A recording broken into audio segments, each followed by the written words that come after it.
যাত্রীবাহী জাফার এক্সপ্রেস অপহরণ ও ৩০ পাক সেনাকে হত্যার পর এবার পাকিস্তানকে চরম হুঁশিয়ারি বালুচ বিদ্রোহীদের।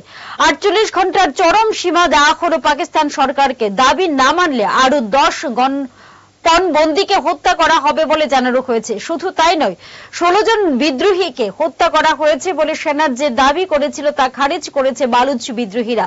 স্পষ্টভাবে জানানো হয়েছে তাদের কোনো সদস্যের মৃত্যু হয়নি, মিথ্যা দাবি করেছে পাক সেনা। সংবাদ সংস্থা রয়টার্স সূত্রে খবর, মঙ্গলবার বালুচিস্তান প্রদেশের কোয়েটা থেকে খাইবার পাখতুনখোয়া প্রদেশের পেশোয়ারে যাচ্ছিল যাত্রীবাহী জাফার এক্সপ্রেস। পাক সেনাকর্মী থেকে শুরু করে পাক গুপ্তচর সংস্থা আইএসআই ও নিরাপত্তা বাহিনীর অনেকেই ছিলেন ওই ট্রেনে। যাত্রার মাঝপথে আচমকায় চলন্ত ট্রেনে হামলা চালায় বালুচ বিদ্রোহীরা।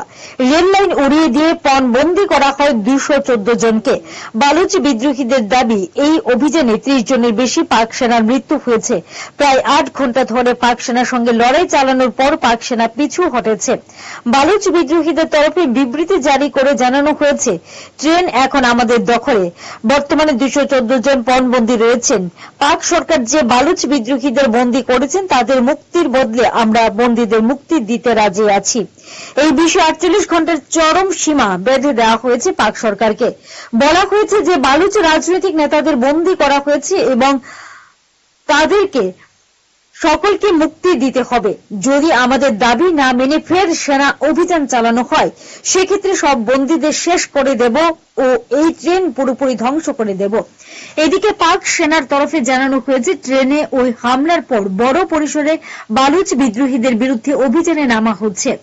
নিরাপত্তা বাহিনীর দাবি অনুযায়ী ইতিমধ্যে ১০৪ জন যাত্রীকে মুক্তি করা হয়েছে, যার মধ্যে ১৭ জন আহত হয়েছেন।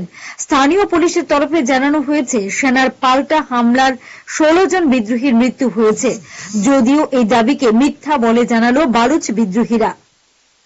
Bureau report, headlines Tripura national.